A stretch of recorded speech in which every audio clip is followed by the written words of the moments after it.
Well, I'll tell you this. If in fact clarity is what you tune in for, this is the time to tune in. I have never, none of you, I don't think any of you living, and I don't care where you go back to, some of you may go back to, I don't know, Herbert Hoover. I don't think that there has been as open a possibility on the Democratic and Republican sides as this time. Certainly not both at the same time. It is impossible to predict who the Republican nominee is. There are real indications that Barack Obama may well be the Democratic nominee, but I have to tell you, I have no doubt that with all of the Democrats' enthusiasm for Barack Obama, there is a lot of nervousness. Because Democrats want one thing, which I absolutely understand, to win. And their choice is really not a great one. When all is said and done, it is not a great one. He is charismatic, he is a wonderful speaker, he has charm, he is clearly intelligent.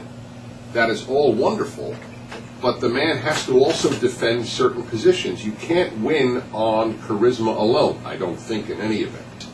Simplistic demagoguery about drug companies and about companies in general, and I have said and I will say it again, in my opinion, companies would sell their mothers for a profit. I have no romance about companies. None. I'll give you a little example. The phony statistics on nutrition that are given on the backs of so many items. Did you ever see serving size, a quarter of a cup? You know what a quarter of a cup is? I bought measuring cups this past weekend for the first time in my life to see what a quarter of a cup is. You know what a quarter of a cup of ice cream is? It's basically 2 spoonfuls. And yet they give you a quarter of a cup as the serving, so you don't see how much sugar, you don't see how much fat, you don't see how much fructose, you don't see how many calories. Companies would sell you down the tube if they could. They would sell their mothers for a profit.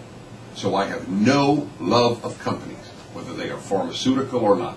I have a very idealistic question, however, and that is what saves innocent Americans' lives? And the answer is drug companies, not Canadian socialist medicine. And of course, she won't be asked that because she's not challenged by the press, minimally in any event. And has never been. She wasn't challenged when she ran for senator from New York State. Now, can you imagine if one of the Republicans had said that about a foreign leader? He has no soul. Can you imagine? I mean, President Bush was derided for saying that Kim Jong-il, Saddam Hussein, and Ahmadinejad form an axis of evil, which is as morally clear as anything on earth could be. And he was derided, and you have to, the whole theme for foreign policy of Barack Obama is you talk to your enemies.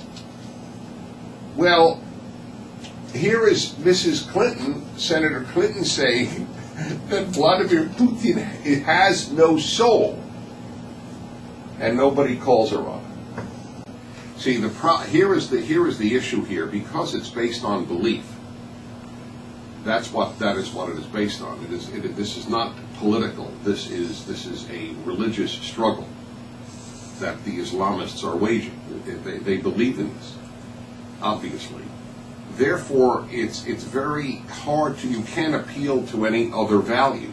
Well, but it's not right. Innocents will die. It doesn't matter. Well, it's not right because what we really want is a free Iraq, but they don't want a free Iraq. See, so any good value that you would appeal to is actually to them a bad value. And so you don't really know who has been won over to that thinking. It could be someone you've known since high school in Baghdad, and you don't know that his mind has been twisted. And if we cannot say twisted, if that's all a matter of opinion, one man's twisted is another man's straight, then we should end all moral discourse. But of course, if you went to graduate school, serious moral discourse may well be a problem.